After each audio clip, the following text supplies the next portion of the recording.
Jessinta Tan Suat Lin, a former reporter with platforms like Today, 50, pleaded guilty to charges including committing a rash act, causing hurt, and causing alarm with threatening words. 2 additional charges will be considered during sentencing. Tan, a housewife, was living with her husband and teenage son at Westmont, a condominium development along West Coast Road, at the time of the incidents in early 2024. The victim, a 26-year-old master's degree student, also lived in the same development. On February 16, 2024, around 10 p.m., Tan confronted her neighbor, who was jumping rope near the swimming pool because the noise disturbed her son. When the victim refused to stop, Tan threw eggs at her from her apartment window. Tan then returned with a mop, and a physical altercation ensued, with Tan biting the victim's arm before hitting her on the head with the mop. The victim sustained injuries and was taken to the hospital. Tan later threw a bag of rubbish and a metal incense bin at her but missed.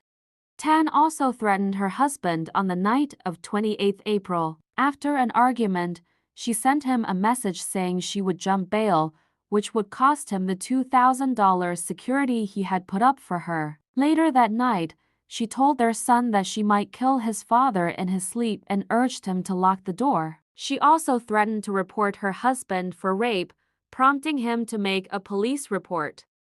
The court ordered Tan to undergo a psychiatric assessment at the Institute of Mental Health to determine her suitability for a mandatory treatment order (MTO), a community-based sentence for those with treatable psychiatric conditions. Tan's lawyer argued for an MTO, citing diagnoses of mixed anxiety depressive disorder and possible intermittent explosive disorder, which were contributing factors to her behavior. Tan was undergoing treatment for these conditions. The prosecutor countered, stating that Tan's medical reports did not show a causal link between her disorders and the offenses. They noted that Tan did not seek psychiatric help after the assault on her neighbor and reoffended against her husband. Tan remains out on bail of $10,000 and will be sentenced on 11 February. The offenses carry penalties of imprisonment, fines, or both. The court's decision to assess Jessinta Tan's suitability for mandatory treatment highlights the importance of mental health in legal cases. Should psychiatric care take precedence over punishment,